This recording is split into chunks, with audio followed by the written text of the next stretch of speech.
Je veux prier, encore prier. Je veux prier jusqu'à tu m'exauces. Je veux prier,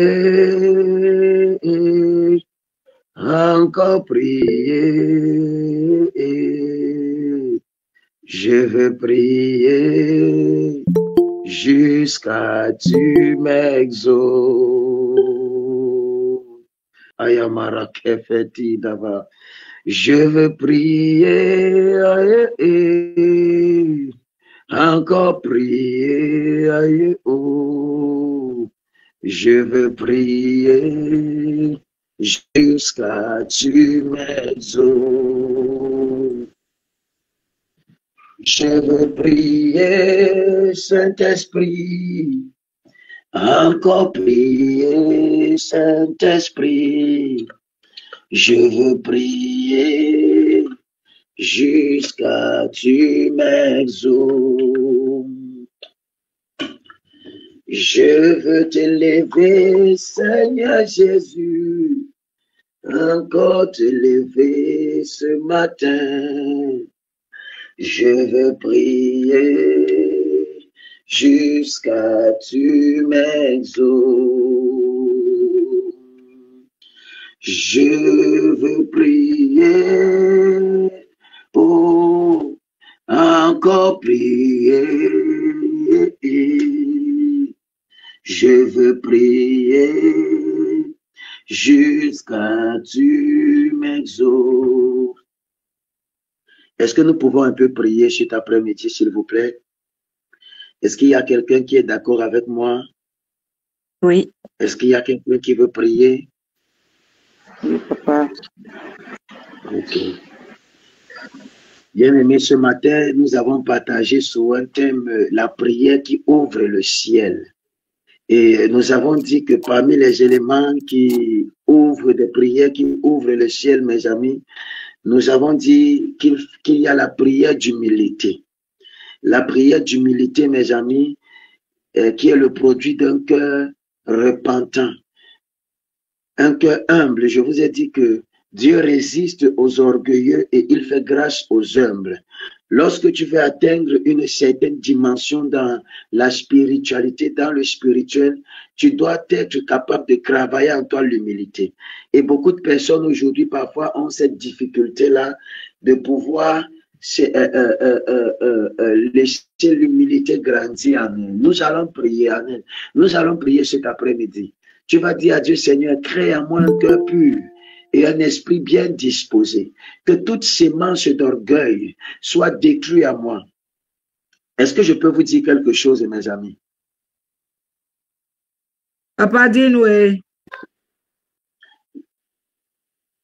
Le sujet de prière dont je ne me sépare jamais, c'est Seigneur, détruis toute sémence d'orgueil à moi. S'il y avait ne serait-ce qu'un nombre d'orgueil, détruis-la, Seigneur.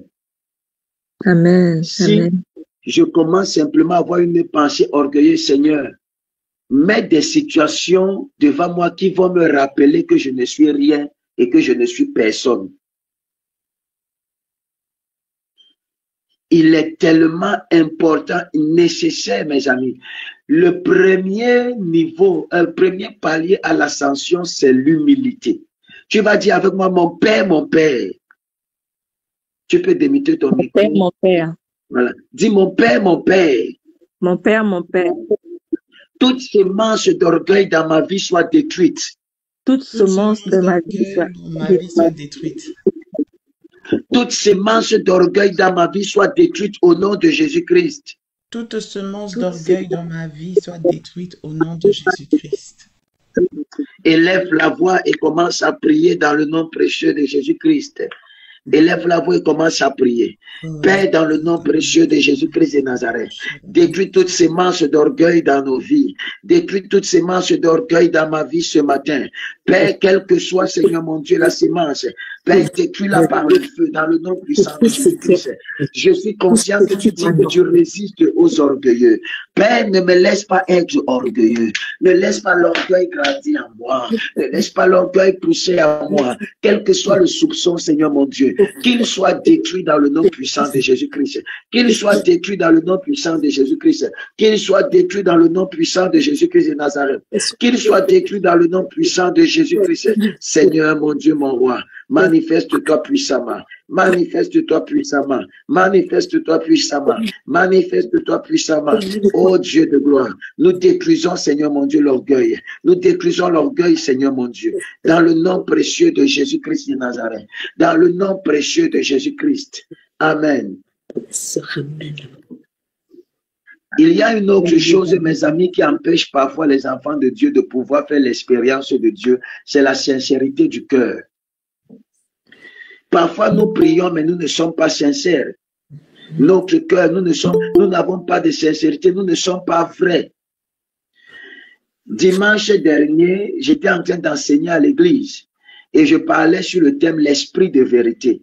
Selon Jean chapitre 14, il dit, l'esprit de vérité habitera vous, l'esprit que le monde n'a pas connu. Et j'étais en train de dire à l'église, en fait, si nous ne manifestons pas la vérité, c'est parce qu'en partie, nous ne sommes pas encore totalement convertis. Est-ce que vous savez que dans le mystère de la conversion est triphasée? C'est-à-dire, dans la conversion, il y a 3 étapes de conversion pour être véritablement converti. Et beaucoup de personnes n'accèdent pas totalement, ne sont pas pleinement convertis. Il y a l'étape du cœur de pierre. La première étape, le cœur de pierre au cœur de chair. Deuxième étape, le cœur de chair au cœur, mes amis. La deuxième étape, c'est le cœur de chair. La troisième étape, c'est le cœur d'amour. Le cœur de pierre, c'est un cœur qui résiste encore à Dieu. C'est un cœur qui refuse même de se donner à Dieu. Le cœur de chair, c'est un cœur qui croit en Dieu. C'est un cœur qui veut aimer Dieu. C'est un cœur qui prie même. Et beaucoup d'enfants de Dieu sont à ce niveau-là, mes amis. C'est-à-dire, c'est un cœur où tu peux piétiner quelqu'un et la personne soulève son habit pour bagarrer avec toi. Tu me connais, tu connais qui je suis. Tu parles même comme ça à qui, hein? Comme les femmes savent souvent bien le faire. Tu parles comme ça à qui? Tu te prends même pour qui? À moindre petite chose, tu as déjà répondu. You know who I am, who be you, bro? Ne cherchez pas dans le dictionnaire, c'est dans le dictionnaire du prophète Emmanuel.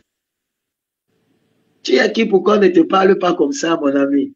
Et vous savez, parfois, lorsque l'Éternel constate ça, il met des personnes devant nous pour travailler cette attitude-là au travers du caractère, au travers de leur habitude. Il met des personnes qui vont titiller ce caractère, cette chose que tu n'aimes pas, cette chose qui te met hors de toi. Et ta réaction vis-à-vis de leur attitude te dira si tu as déjà délaissé cette attitude ou bien si elle te tient encore. Ma prière, mes amis, c'est que toute forme de fausseté à l'intérieur de nous soit extirpée dans le nom puissant de Jésus-Christ de Nazareth. Que l'Éternel nous accorde un esprit de vérité, un esprit de sincérité. Nous sommes parfois à l'église, mais nos cœurs, nos têtes sont ailleurs. Tu es là, tu es avec un homme de Dieu, mais tu n'es pas vrai avec cet homme de Dieu. Tu n'es pas sincère avec ces personnes. Combien de personnes aujourd'hui sont dans des amitiés, ne serait-ce que par profit, mes amis, ne serait-ce que par profit, je dirais ainsi. Nous ne sommes plus avec Dieu parce que nous avons besoin de connaître Dieu. Nous sommes dans la présence de Dieu le plus souvent parce que nous voulons quelque chose, parce que nous attendons quelque chose de Dieu. Les enfants de Dieu sont prompts à se servir de Dieu au lieu de se laisser servir, au lieu de laisser Dieu se servir d'eux. C'est une grande tristesse. Que le Seigneur nous aide. Tu vas dire, oh Dieu, crée en moi un cœur pur et un esprit bien disposé. Seigneur, crée en moi un cœur pur et un esprit bien disposé. S'il te plaît, élève la voix et commence à prier. Seigneur, crée en moi un cœur pur. Seigneur, crée en moi un cœur pur ce matin et un esprit disposé, je te supplie. Crée en moi un cœur pur et un esprit bien disposé. Crée en moi un cœur pur et un esprit bien disposé, je te supplie. Manifeste-toi puissamment dans le nom précieux de Jésus-Christ de Nazareth. Crée en moi un cœur pur. Crée en moi un cœur pur. Crée en moi un cœur pur. Seigneur, oh Dieu, toute impureté, toute sémence, éternel mon Dieu, qui n'est pas de toi dans ma vie, soit détruit dans le nom puissant de Jésus-Christ. Soit détruit dans le nom puissant de Jésus-Christ. Soit détruit dans le nom puissant de Jésus-Christ. Soit détruit dans le nom puissant de Jésus-Christ de Nazareth. Père, manifeste-toi puissamment dans le nom précieux de Jésus-Christ. Oh Dieu, crée en moi un cœur pur, renouvelle en moi un esprit bien disposé. Oh Dieu, crée en moi un cœur pur. Oh Dieu, crée en moi un cœur pur. Akaparatesi daba. Oh Dieu, crée à moi un cœur pur renouvelé, renouvelle en moi un esprit bien disposé. Oh Dieu, crée à moi un cœur pur. Brise, brise, brise la force du moi qui combat mon âme et t'empêche d'œuvrer à moi. Brise, Seigneur, brise la force du moi qui combat mon âme et t'empêche d'œuvrer la force du péché. Brise, brise, brise, brise la force du moi qui combat mon âme et t'empêche d'œuvrer à moi. Amen, amen, Brise, amen. Seigneur, brise la force du moi qui combat mon âme et t'empêche d'œuvrer la force de l'orgueil. Brise, brise, Seigneur, brise la force du moi qui combat mon âme et t'empêche d'œuvrer à moi. Écoutez-moi, mes amis, vous connaissez, il y a un autre ennemi de la croissance spirituelle et de la percée dans la prière. C'est le raisonnement. C'est le raisonnement. Quelqu'un qui raisonne beaucoup, il lui est difficile d'expérimenter Dieu et de pouvoir expérimenter des dimensions dans la prière. Lorsque le diable veut agir dans la vie d'un homme, il prend soin de faire naître le doute et la peur. Le doute te poussera à remettre en question constamment la parole de Dieu, l'instruction de Dieu, la volonté de Dieu. Le doute te poussera toujours à dire, est-ce que le Dieu a véritablement dit? Est-ce que ce que Dieu a dit va s'accomplir? Est-ce que, au vu des circonstances ci, ça va mettre en toi des raisons, la raison, le raisonnement? Mes amis, un enfant de Dieu ne fonctionne pas avec la raison. Tu dois être capable de faire mourir ta raison et foncer. Il y a certaines épreuves, certaines batailles que tu ne vas pas remporter si tu réfléchis beaucoup. Si tu réfléchis avec Dieu, il faut foncer avec la foi. Il faut foncer, mon ami. Il faut foncer. Je définis la foi, FOI, force opérationnelle invisible. Force opérationnelle, FOI, foi, force opérationnelle invisible.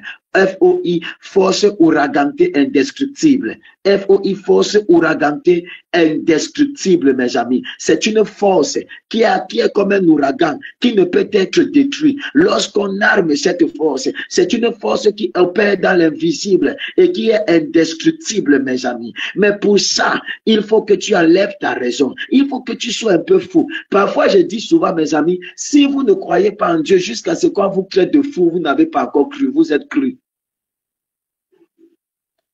Hey, je répète, si vous ne croyez pas en Dieu jusqu'à ce que les gens disent que vous avez perdu la raison, vous n'avez pas encore cru, vous êtes cru. C'est que dans le moule de la cuisson de Dieu, tu n'as pas encore cuit, tu as encore cru.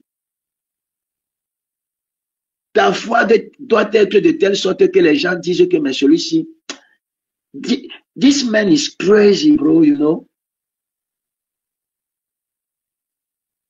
C'est-à-dire, tu poses des actions, des personnes se demandent que, are you normal? Really? Really? Are you normal? You are crazy, man. C'est ça la foi, mes amis. C'est ça la foi. La Bible va déclarer, mes amis, à Képhalouche, Tapera. Jésus-Christ n'était pas compris. Parce que, mes amis, écoutez, la Bible déclare que de même que le ciel est éloigné de la terre, il en est de même des pensées de l'homme. Ce qui est une sagesse aux yeux de Dieu est une folie pour les hommes. Somebody say amen. Amen. Amen. Alors tu vas dire à Dieu, Seigneur, libère-moi de toute forme de raisonnement. Libère-moi de toute forme. La spiritualité ne fonctionne pas avec la logique. La spiritualité ne fonctionne pas avec la raison. Ne cherche pas de donner la raison à ce qui est surnaturel. Tu ne peux pas. Demande à Dieu de te donner, mon ami, de te débarrasser du raisonnement. Le raisonnement est un grand frein. Surtout, je pense à mes frères qui vivent de l'autre côté là. Parce que nous, ici en Afrique, parfois, nous sommes un peu fous. Chez vous, de l'autre côté, on va essayer de donner un sens à tout ce qui n'a pas de sens. Donner une raison à tout ce qui est illogique. Mais avec Dieu, mon ami, tu fermes les yeux et tu marches. Tu fermes les yeux et tu marches. Tu fermes les yeux et tu marches. Tu fermes les yeux et tu marches, mon ami. Tu fermes les yeux et tu marches. J'ai envie de dire à quelqu'un, c'est de ta jeunesse que Dieu a besoin. C'est de toi que Amen. Dieu a besoin. Mais pour ça, tu dois enlever le raisonnement. Amen. Pendant que je suis en train de parler, je vois des jeunes tenir le micro. Oh my God. Je vois mon frère Tefi en train de tenir le micro et j'entends sa voix tonner dans le règne spirituel.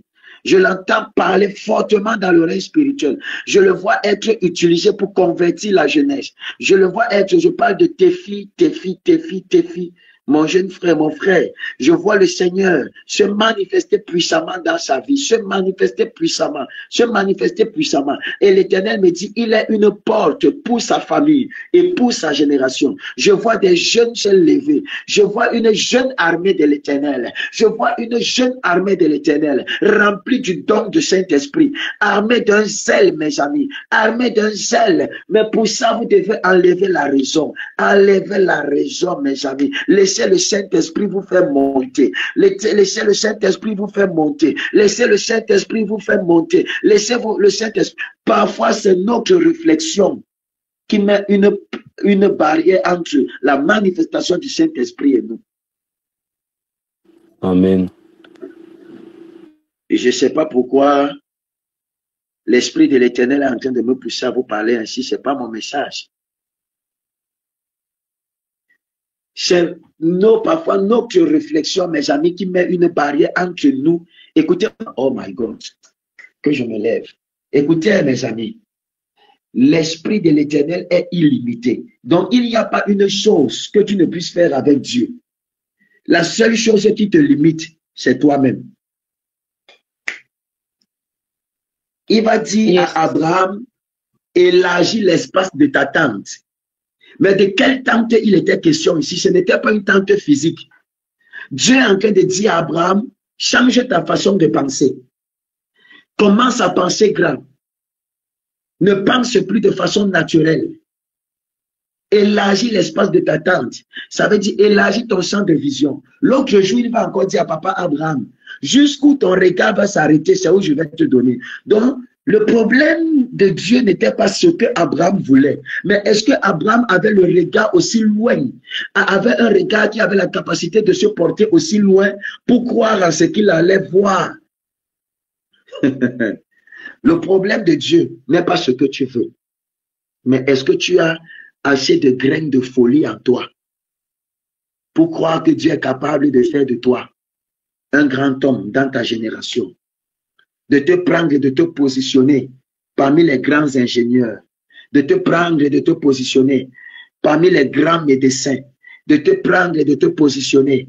Écoutez-moi, L'Éternel a la capacité de prendre un sans diplôme et le positionner au milieu des diplômes en train de diriger des personnes qui ont des diplômes. Je crois à ça. Je crois à la capacité de l'Éternel de faire monter des hommes où ils n'étaient jamais montés. Il dit, je suis celui qui relève le pauvre de la poussière, l'indigent du fumier pour le faire asseoir à la table des rois pour manger avec des rois. Je vois la grâce et la puissante main de Dieu. Mon ami, je t'en supplie que ton raisonnement ne mette pas une limite entre la manifestation de Dieu et toi. Dieu veut t'utiliser. Il y a des vases, l'Esprit de l'Éternel est en train de me dire, il y a des vases qui sont sous le son de ma voix. Il y a des vases qui sont sous le son de ma voix. Il y a des vases qui sont sous le son de ma voix. Des vases que l'Éternel aimerait remplir. Des vases que l'Éternel aimerait remplir. Mais le problème, c'est que tu es encore trop logique. Le problème, c'est que tu es encore trop logique. Tu réfléchis trop, mon ami. Que ton ayakapa etekema lakaita mandelekete librados katakapa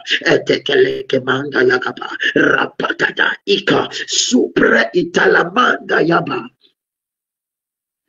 Un jour, lorsque j'étais en Guayaquil, on a fini de faire cours. Et puis, j'étais avec l'un de mes frères. Nous étions en train de rentrer, un frère en Christ. Pour ceux qui connaissent l'université de Guayaquil, après le château là, quand tu sors, il y a le carrefour en bas où il y a les glaciers italiens. Le carrefour là, parfois le soir, il y a des personnes qui vendent des chaussures là. Alors nous étions en train de rentrer et puis nous nous sommes placés là. Il y avait plein d'étudiants. Et puis j'ai dit à mon frère, j'ai envie de crier que... Il me dit, frère, si tu fais ça ici, je t'ignore. Toi et moi, on ne se connaît pas. Toi et moi, on ne se connaît pas. Je sentais un besoin de crier comme ça pour les personnes qui me connaissent. Même parfois quand je suis en voiture, c'est-à-dire dans mon véhicule, je crie. Parfois, tu sais, je suis en train de manger. Pour moi, je suis un peu parfois illogique, irrationnel. Et je peux être comme ça dans la rue et puis je vous entendais, je crie, j'aime Jésus. Tellement l'amour là déborde à moi que j'ai envie de le partager en l'exprimant fortement. Alors ce jour, mes amis, quand j'ai dit ça au frère, le frère m'a dit que frère, quelque chose que tu fais souvent là, c'est ici là maintenant que toi et moi on va se défamiliariser. Toi et moi, tu vas comprendre, tu ne vas pas comprendre à quel moment je te dis que je vais t'ignorer. Au moment où j'ai ouvert ma bouche, mes amis, j'ai crié au milieu des étudiants, j'aime Jésus. Tout le monde s'est tourné pour me regarder. Après, quand je vais me tourner pour dire à mon frère que mon frère continue, mais le gars était déjà loin, il était au moins à 500 mètres de moi. Le gars ne me connaissait plus. Quand on arrive à la maison, parce qu'on était dans le même quartier, parfois on s'arrêtait, il me dit que toi et moi, on ne marche plus ensemble. On ne marche plus ensemble parce que je pense que tu es fou. J'ai l'impression qu'il y a quelque chose, mes amis, c'est ça. C'est ça, mes amis, ce grain de folie-là. Je m'en fous des avis des gens. Je m'en fous de ce que les gens peuvent penser de moi. Amen. Si je veux faire ma chose pour Dieu, je la fais et puis je passe. Juge-moi. Dis n'importe quoi, mon ami, j'avance. Aussi longtemps que je serai que je suis en train de marcher avec Dieu. C'est ça mon assurance. Je prie afin que l'Éternel nous délivre de la logique, du rationnel, dans le nom de Jésus. Je ne suis pas en train de dire que tu dois jeter la raison. Non. Je suis en train de dire qu'il y a des moments où parfois tu dois apprendre à être illogique. Parce que Dieu a aussi besoin de ton intelligence pour influencer la société. Amen. Que le Seigneur nous donne une foi qui dépasse. Il y a quoi de logique dans le fait que le serpent te morde, Paul, et tu secoues simplement ta main dans le feu, sans prendre le traitement et commencer à paniquer. Il y a quoi de logique sur le fait qu'un homme prenne 5 pains et nourrit plus de 5000 personnes.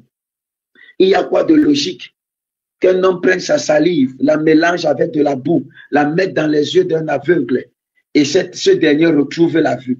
Il y a quoi de logique de dire à une personne qui nous est semblable, tes péchés te sont pardonnés, lève-toi, prends ton lit et mange. C'est cette chose que les pharisiens ne comprenaient pas. C'est cette chose que les principaux sacrificateurs ne comprenaient pas. C'était anormal pour eux. C'était illogique pour eux. Mais ce qui était illogique pour eux était normal. C'était sage pour Dieu. Je prie, mon ami, que l'Éternel te donne de monter dans la sagesse avec lui, dans le nom puissant de Jésus-Christ. Une sagesse que les hommes ne peuvent pas comprendre.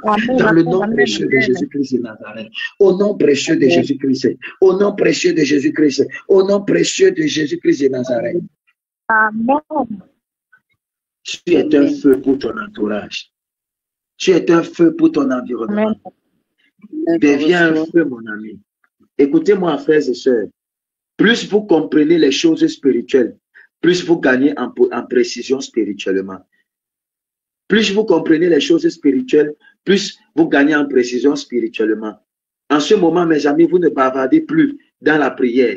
Vous dites des choses sensées parce que vous priez par Dieu et par l'Esprit de Dieu, mes amis. La vraie prière doit consacrer nos cœurs sur Jésus-Christ. La vraie prière doit diriger nos cœurs sur Jésus-Christ, mes amis. Si la prière ne te sépare pas et ne te déconnecte pas, ne nous déconnecte pas, mes amis, de notre homme intérieur, de notre homme extérieur pour nous connecter à Dieu, mes amis, c'est que ce n'est pas la prière. Lorsque quelqu'un qui monte dans la prière, qui a la capacité d'ouvrir le ciel, la prière te déconnecte de ton homme extérieur pour connecter ton homme intérieur avec l'homme invisible, avec celui que tu es en train de prier. Or, si ta prière ne te déconnecte pas, mon ami, c'est que tu n'es pas en train de prier. Si quand tu pries, tu penses encore à la nourriture, tu n'es pas en train de prier. Si quand tu pries, tu es en train de penser aux lasagnes, tu n'es pas en train de prier. Quand tu pries, tu penses à la pizza, tu n'es pas en train de prier. Si quand tu pries, tu penses au mbongo comme chez nous ici les Camerounais, tu n'es pas en train de prier, mon ami. Ta prière doit te déconnecter de ton monde extérieur, de ton homme extérieur, pour te connecter à ton homme intérieur, mon ami. La prière est censée te déconnecter de la sphère des hommes pour te connecter à la sphère de Dieu. La prière doit te déconnecter de la sphère des hommes pour te connecter à la sphère de Dieu. La prière, je répète mes mots, mes amis, doit te déconnecter de la sphère des hommes pour te connecter à la sphère de Dieu. La prière doit nous amener, mes amis, dans le domaine de Dieu. Dans cette dimension, nous devenons, mes amis, totalement conscients de Dieu afin de pouvoir, mes amis, interagir avec Dieu. Nous ne prions plus simplement pour nous, mais nous prions par lui, mes amis. Nous commençons à interagir avec Dieu. Nous commençons à échanger avec Dieu. Parce que la prière nous transporte du domaine des hommes pour le domaine de Dieu. Une fois que nous sommes dans le domaine de Dieu, nous changeons de dimension. La conscience de Dieu, mes amis, nous remplit. Nous commençons à interagir avec Dieu. La prière, mes amis, nous amène du règne des hommes à celui de Dieu. Et je prie que Dieu te donne de faire cette expérience dans le nom précieux de Jésus-Christ. Amen. Amen. Sois béni dans le nom puissant de Jésus-Christ. Je prie que l'Éternel te donne de monter dans la prière, qu'il te déconnecte de ton monde extérieur pour te connecter à celui de Dieu. Je prie enfin que l'Éternel te transporte et t'amène dans les lieux élevés dans le nom de Jésus-Christ de Nazareth. Amen. Que la puissante main de l'Éternel te visite dans le nom précieux de Jésus-Christ. Qu'elle te remplisse au nom précieux de Jésus-Christ de Nazareth. Amen. Amen. Gloire à Dieu. Amen. Amen. Amen. N'oubliez pas que nous sommes dans notre programme de 40 jours de jeûne et de prière et que le mois de septembre est intitulé le mois de consécration, mes amis. Et j'aimerais partager avec toi sur le thème les différents niveaux de consécration. Amen. Amen. Quelqu'un dit avec moi les niveaux de consécration. Les niveaux de consécration. Les niveaux de consécration. Amen. Amen. Est-ce que tu me permets de partager cette parole avec toi en quelques minutes? Amen. Amen. Amen. Amen. La consécration, mes amis, n'est pas un simple acte religieux. c'est un voyage spirituel. C'est une ascension vers le cœur de Dieu, mes amis. Contrairement au fait que beaucoup de personnes pensent que la consécration, c'est simplement la sanctification, que la consécration, c'est simplement le fait de ne pas peut-être forniquer ou bien faire commettre un péché, mes amis. La consécration, c'est bien plus que ça. C'est un voyage, mes amis. Ce n'est pas un simple mot religieux. Ce n'est pas une simple parole théologique. C'est un voyage spirituel. C'est une ascension, mes amis, vers le cœur de Dieu. Du cœur des hommes vers le cœur de Dieu, mes amis. Chaque pas que nous faisons, Seigneur, mes amis, dans la consécration, nous rapproche de l'autel, mes amis, où nos vies deviennent une offrande vivante de Dieu. En fait, la consécration, c'est le fait de faire de nos vies une offrande vivante à Dieu, mes amis. Et cet après-midi, qu'il me soit permis par l'Éternel de partager avec toi certains niveaux de consécration. Les niveaux de consécration à connaître, mes amis. Un cheminement qui te conduira de la simple séparation d'avec le monde jusqu'à la fusion totale avec Christ. De la simple séparation d'avec le péché à la simple fusion avec Christ. De la simple séparation, mon ami, avec ton péché, avec ton orgueil, avec la colère, mon ami, à ce que j'appelle à la fusion, mes amis, avec Jésus-Christ. Amen.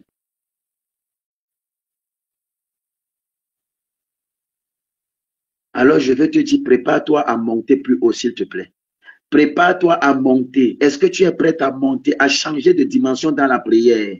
Chaque niveau, Dieu réclame plus de toi pour te remplir davantage. Chaque niveau que tu atteignes, Dieu réclame plus de toi pour te faire, pour te remplir davantage. Pour te remplir davantage. La première dimension de la consécration que je vais aborder avec vous, mes amis, c'est la consécration initiale. La consécration initiale, mes amis, c'est la séparation d'avec le monde.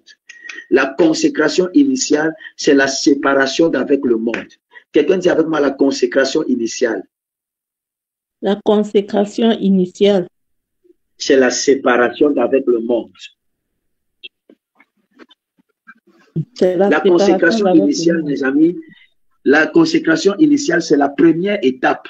C'est la première étape de la consécration. C'est la première dimension. C'est le premier palier qu'il faut atteindre, mes amis. C'est l'étape où le croyant décide de rompre avec le péché et les influences du monde pour appartenir totalement à Christ. C'est, mes amis, le palier où l'homme se détache de son ancienne vie, de son ancienne nature, pour avoir accès à la dimension et appartenir totalement à Christ. C'est cette séparation, mes amis. Cette séparation est comparable à la sortie d'Israël de l'Égypte, mes amis. Un changement radical d'identité. Tu comprends alors que tu n'es plus simplement dans le monde et tu ne fais plus partie, tu n'es plus simplement dans le monde. Tu peux être dans le monde, mais tu ne fais plus partie du monde, mon ami. Est-ce que je parle à quelqu'un? C'est un changement radical. Sans cette décision-là, la marche spirituelle est instable. Sans cette décision-là, la marche spirituelle est instable. Alors, pour pouvoir monter et changer de dimension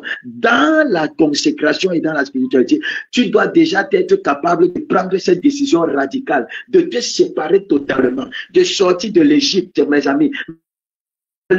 Beaucoup de personnes ont quitté l'Égypte, mais sont encore remplies de l'Égypte. Est-ce que tu sais que tu peux être sorti de l'Égypte, mais en étant toujours plein de l'Égypte? Amen. Donc le problème n'est pas que tu sortes de l'Égypte. Amen. Amen. Le problème, c'est que tu sois débarrassé totalement de l'Égypte. Hein, Aurel? Est-ce que Aurel m'écoute? Le problème n'est pas que tu te sépares, que tu sortes de l'Égypte, mon ami. Mais c'est que tu sois... Beaucoup de personnes ont quitté le monde. Mais le monde est encore en eux. Tu peux avoir quitté un lieu physiquement, mais spirituellement, tu t'y retrouves toujours. Tu es là, tu t'es déconnecté de ton village. Tu as quitté ton village, tu habites en ville. Mais constamment, tu fais le rêve où tu es toujours au village. Ça veut dire que tu as quitté physiquement, mais spirituellement, tu es encore au village, frère. Il y a des personnes qui sont quittées de l'Égypte, mais dont l'Égypte est toujours en eux. Et ce premier niveau de consécration ne consiste pas simplement à quitter de l'Égypte, mais à être délivré de l'Égypte. Et pour être délivré de l'Égypte, mes amis, ce n'est pas en un jour. Moïse va quitter l'année où Moïse va quitter l'Égypte, il avait 40 ans. Il va revenir en Égypte 40 années plus tard. Vous pensez que ces 40 ans qu'il a passé dans le désert, c'était pourquoi?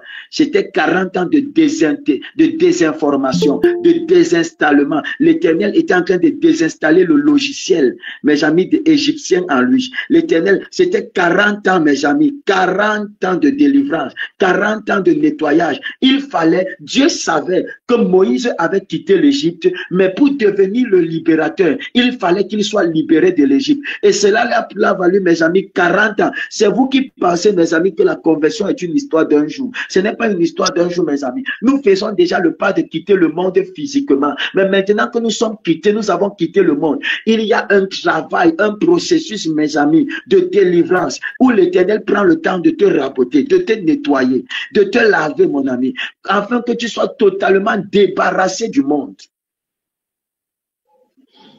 Amen. Yes, amen. Amen. Amen.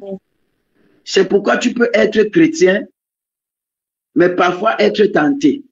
Tu peux être chrétien, mais parfois être attiré encore par des choses que tu as. Ce n'est pas que tu n'aimes pas Dieu, c'est que tu n'es pas encore débarrassé de la nature que tu avais. Tu as quitté le lieu, mais la nature habite encore en toi.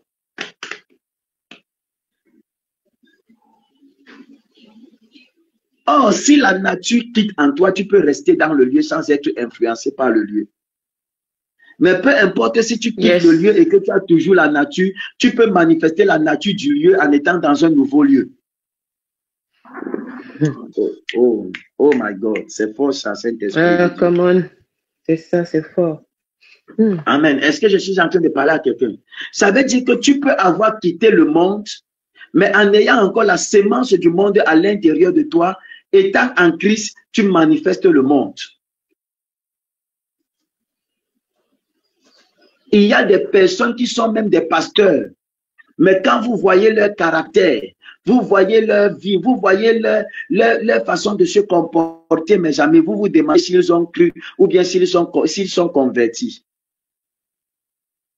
Ils n'ont pas pris le soin de passer à la délivrance. Ils ne sont pas passés par le temps que Moïse a passé dans le désert. Le temps d'être débarrassé. Nous avons besoin, mes amis, de ça. Aussi longtemps que nous n'avons pas été délivrés du système dans lequel nous étions, mes amis, notre conversion est incomplète.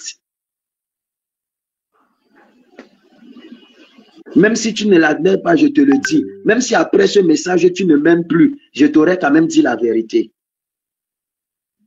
Amen. Nos églises sont remplies de personnes, des chrétiens, qui sont convertis partiellement. Leur conversion n'est pas radicale, n'est pas totale.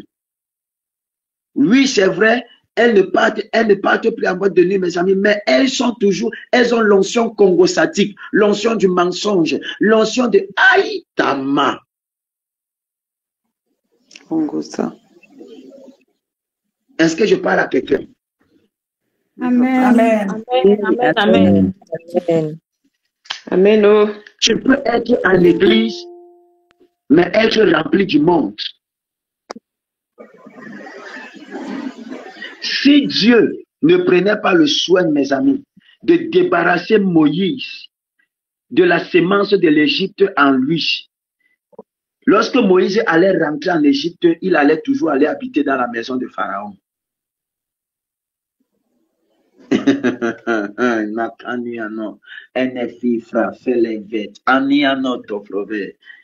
Somebody can understand. Am I talking to somebody? Amen. Amen. Amen. Amen. Alors, cette première étape est cruciale, mes amis. Romains chapitre 12, le verset 2 va dire, ne vous conformez pas, ne vous conformez pas, ne vous conformez pas au siècle présent, mais soyez transformés par le renouvellement de l'intelligence. Soyez transformés. J'avais dit c'est le renouvellement. Tu dois être renouvelé. Tout ce qui est ancien, tout ce qui était en toi, tout ce qui habitait en toi, tu dois être débarrassé de cela. Tu ne dis pas Amen. Amen. Amen. Amen. Amen. Amen. Amen. Amen.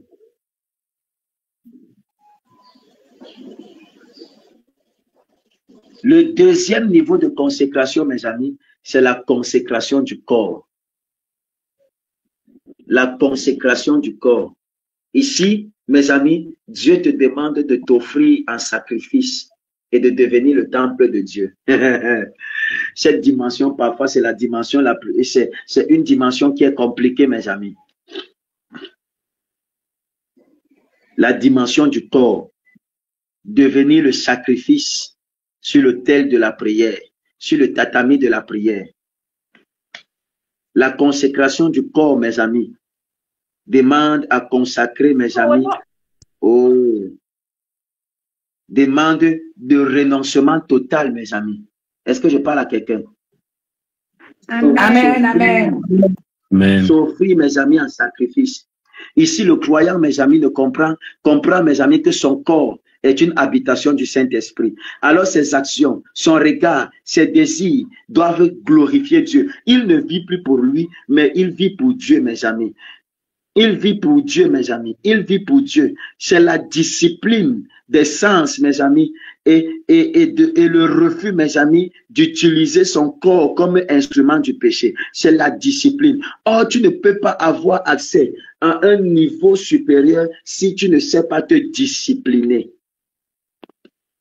Amen. Si tu ne sais pas te discipliner. Donne-moi un amen. Amen. Amen. Amen. Amen, amen. Tu décides de te discipliner, mon ami. De discipliner ton corps, mes amis. Comme Joseph devant la femme de Potiphar, tu choisis la pureté que le plaisir. Romains 12, le verset 1er va dire, offrez vos corps comme un sacrifice vivant, saint, agréable à Dieu. Cela sera pour vous un culte agréable à Dieu. Donc le culte agréable n'est pas simplement pendant que tu chantes. Le culte agréable n'est pas pendant, mon ami, que tu danses. Simplement, le culte agréable n'est pas simplement pendant qu'on est en train de prêcher. Le culte agréable pour Dieu, c'est quand nous offrons nos corps en sacrifice. Lorsque nous sommes dans la présence de Dieu et que nos corps émettent des parfums sacrificiels. Oh my God! Est-ce que tu sais que ta louange devient une louange en fonction de l'odeur que ta louange émet? Si ton adoration n'est pas le produit du sacrifice de ton corps, ce n'est pas une adoration. Amen. L'adoration, ce n'est pas le fait de dire à Dieu qu'il est grand. La Bible déclare, Moïse va dire, laisse le peuple aller adorer Dieu. Et ils vont prendre des veaux, des bœufs, mes amis. Ils vont dire, allez sacrifier. Donc l'adoration, c'est de lever un autel et de sacrifier. Quand Dieu demande donc d'offrir donc un sacrifice, la plus parfaite adoration, mes amis, c'est de s'offrir en sacrifice à Dieu. C'est de devenir un sacrifice sur l'autel de la prière, en renonçant à soi-même. Amen. Amen. Dis Amen bien. Amen. Amen. Amen. La troisième dimension, mes amis, de consécration, le troisième niveau, et ça, c'est le niveau le plus difficile, je vais vous dire la vérité. Je vais vous dire pourquoi. La consécration d'âme. C'est la consécration de l'âme, mes amis. La consécration de l'âme revient à soumettre sa volonté, soumettre ses émotions et soumettre ses pensées à celles de Dieu. C'est l'étape où le croyant, mes amis, apprend à maîtriser ses pensées, à stabiliser ses émotions et à aligner sa volonté à celle de Dieu. Si tu n'as pas le contrôle, je vous dis, pourquoi est-ce que c'est l'une des étapes les plus difficiles? Parce que lorsque le diable n'arrive pas à vous battre sur le tatami de la prière, il vous amène sur le tatami des émotions. Celui qui ne parvient pas à contrôler ses émotions, mes amis, est manipulé par le diable. Les émotions, c'est l'un des niveaux, c'est le siège des combats spirituels, mes amis. En fait, même, je dirais que le combat spirituel se passe d'abord émotionnellement parlant. La plus grande bataille de ta vie, c'est la bataille avec tes émotions. C'est la bataille avec tes pensées. C'est la bataille avec tes pensées. Je dis, c'est la bataille avec tes pensées. Si tu parviens à dominer tes pensées, mon ami, tu as dominé, tu as ayakama, tu as gagné tout. Amen. Amen, amen, amen. Amen.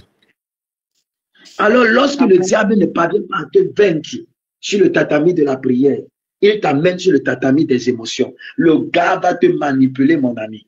Il est fort en l'image de pitiation. Il est fort, mes amis, pour vous manipuler. Il va te prendre sur un domaine, surtout les personnes qui sont colériques. Il va faire en sorte que tu sois constamment titillé pour être en colère. Vérité. Et la colère va t'éloigner de ta vie de prière.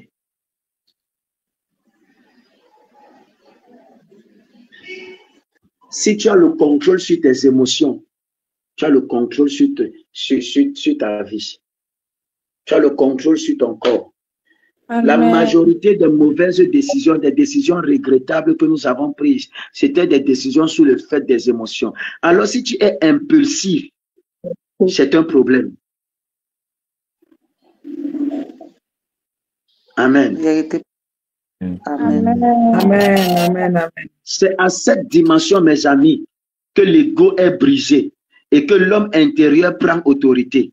Jésus-Christ à Gethsemane, mes amis, en est l'exemple parfait lorsqu'il déclare « Non pas ma volonté, mais la tienne ». Est-ce que vous vous rendez compte, mes amis, que même Jésus-Christ a eu un problème au niveau de ses pensées lorsqu'il s'agissait d'accomplir totalement. Il a été troublé dans son esprit. Il dit son nous et son souké ont été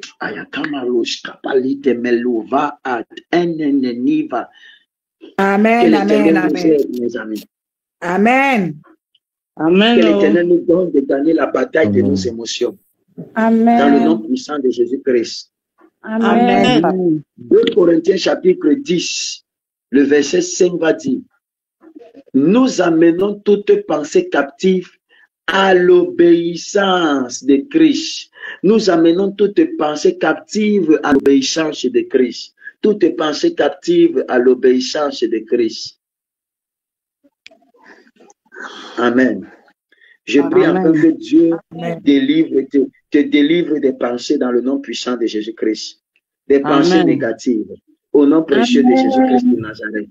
Amen. Quatrième palier, mes amis. Quatrième dimension, c'est la consécration de l'esprit. La consécration de l'esprit, une fois que vous avez vaincu, vous avez dépassé, mes amis, la consécration de l'âme, la consécration de l'esprit, vous pouvez y avoir accès. La consécration de l'esprit, c'est vivre en communion avec Dieu, mes amis. À ce niveau-ci, là, mes amis, d'une façon particulière, le croyant développe une sensibilité spirituelle plus fine, mes amis. Comme j'étais en train de vous parler hier sur augmenter la fréquence, mes amis spirituels. Tu développes en cette période une sensibilité fine. Tu écoutes l'Éternel, Ali Karouche Kamanda. Ton esprit devient alors le lieu d'intimité, de la communion profonde avec le Saint-Esprit. J'aimerais vous dire que le premier miracle que l'Éternel aimerait faire avec vous, ce n'est pas le miracle de réparation, c'est le miracle d'intimité. Amen. Ce n'est pas le miracle de mariage, c'est le miracle d'intimité.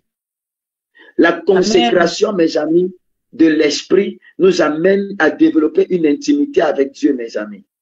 La prière, le jeûne et la méditation ouvrent l'accès à cette dimension, mes amis. Daniel, malgré les décrets hostiles, mes amis, priait 3 fois par jour et restait connecté au ciel. C'est pourquoi il avait cette sagesse. 2 Corinthiens chapitre 13, le verset 13 va dire que la communion du Saint-Esprit soit avec vous tous. Ma prière, c'est que cette dimension soit la nôtre. Dans le nom précieux de Jésus-Christ. Amen. Amen. Amen. Que cette dimension soit la nôtre dans le nom puissant de Jésus-Christ. L'autre Amen. niveau, mes amis, l'autre dimension, mes amis, c'est la consécration sacerdotale.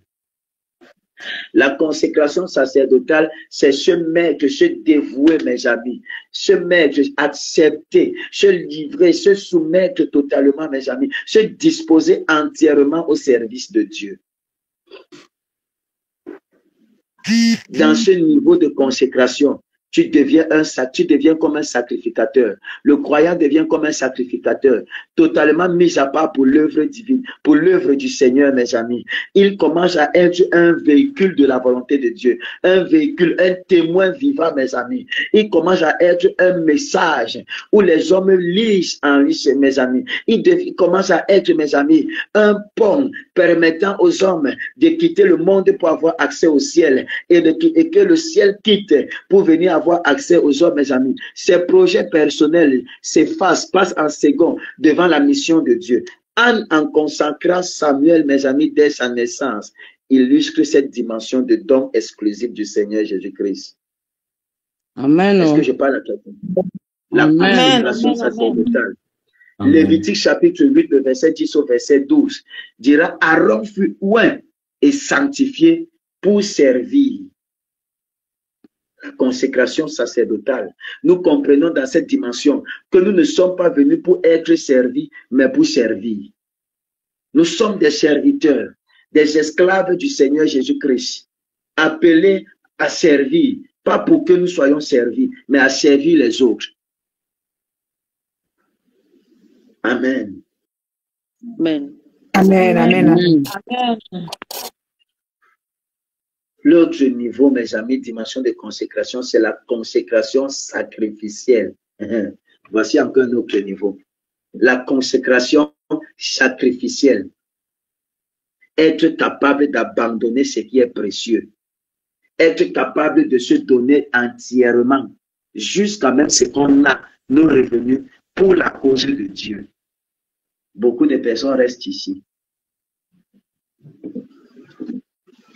Amen. Beaucoup de personnes restent dans cette dimension-ci. Les gens sont prêts à obéir au commandement, à vivre selon la Bible. Mais quand il s'agit, mes amis, de se livrer, eux, et ce qu'ils ont pour la chose de Dieu, ils commencent à être anxieux, suspicieux. Là, ce n'est plus Dieu qui parle. Quand Dieu te demande de sacrifier, ce n'est plus Dieu qui parle. Là, c'est déjà un mauvais esprit qui utilise l'homme de Dieu. Quelqu'un dit avec moi la consécration sacrificielle. La consécration sacrificielle. Et si tu dois être prêt, mon ami, à perdre tes attaches et même tes biens pour Dieu. C'est le niveau d'Abraham qui offrit Isaac en obéissance, mes amis. C'est un niveau d'obéissance totale, aveugle, mes amis.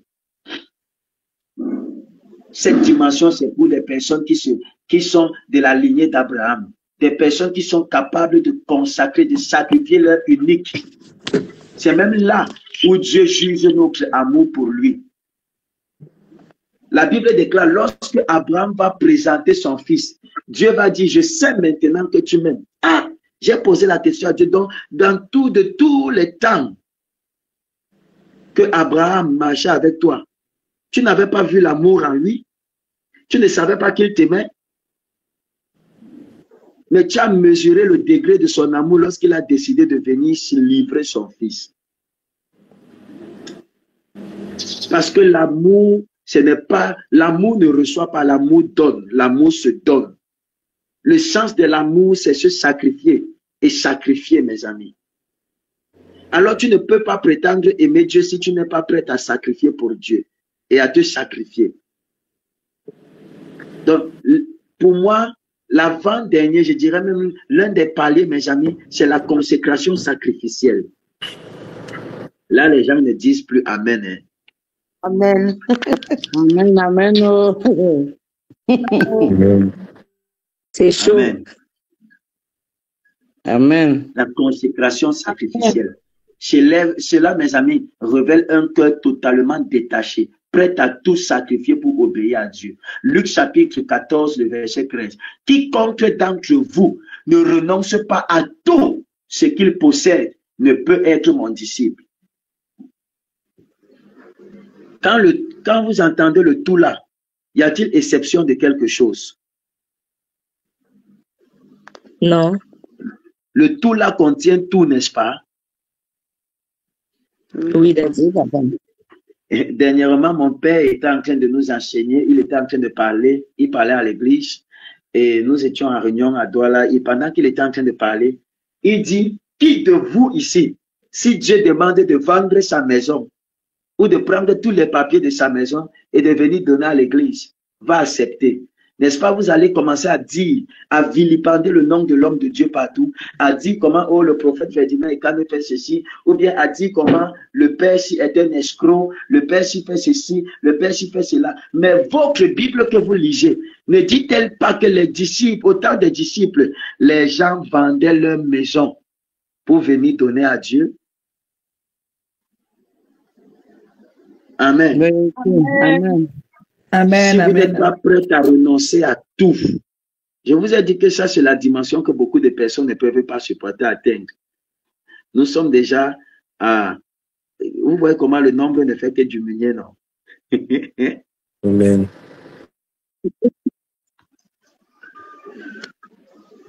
Mais c'est une dimension, mes amis, la consécration sacrificielle. Si vous n'atteignez pas cette dimension avec Dieu, Dieu doit voir que vous êtes prêts à tout pour lui, que ce n'est que lui qui compte pour vous, mes amis. Ce n'est que lui qui compte pour vous. Ce n'est que Jésus-Christ qui doit compter pour vous. Est-ce que je parle à quelqu'un? Amen. Ce n'est que Jésus-Christ. Amen. Je vais clôturer en vous parlant, en ajoutant un dernier point, la consécration absolue. La consécration absolue, c'est la fusion avec Christ, mes amis. C'est le sommet de la consécration. L'homme disparaît en Christ et Christ vit pleinement en lui, mes amis. Ce n'est plus une simple obéissance, mais c'est une fusion totale avec la volonté divine. Paul illustre ce niveau lorsqu'il va dire, mes amis, ce n'est plus moi qui vis, mais c'est Christ qui vit au travers de moi. C'est Christ qui vit à moi. Si je vis, ce n'est plus moi qui vis. Si je marche, ce n'est plus moi qui marche. Si je parle, ce n'est plus moi qui parle. Le problème, c'est que parfois, nous ne pouvons pas atteindre cette dimension parce que nous voulons encore parler, parce que nous voulons encore vivre cette dimension où nous fusionnons avec Christ, mes amis. Amen. Genèse chapitre, Galates chapitre 2, le verset 9 va dire, j'ai été crucifié avec Christ. Et je vis, et si je vis, ce n'est plus moi qui vis, c'est Christ qui vit en moi. J'ai été crucifié. La consécration absolue. Ainsi, mes amis, chaque niveau de consécration est une marche vers une plus grande intimité avec Dieu, mes amis. Du pavis au lieu crescent. Le croyant, mes amis, l'enfant de Dieu, avance jusqu'à devenir un autel vivant, consumé, mes amis, uniquement pour la gloire du Seigneur Jésus-Christ. Que le Seigneur Jésus-Christ nous aide. Amen. Soyez bénis, mes amis. Amen. Amen. Que la grâce et la puissante main de l'Éternel soient sur vous et avec vous. Amen. Je vous donne rendez-vous lorsqu'il sera 17h. Shalom, shalom, shalom.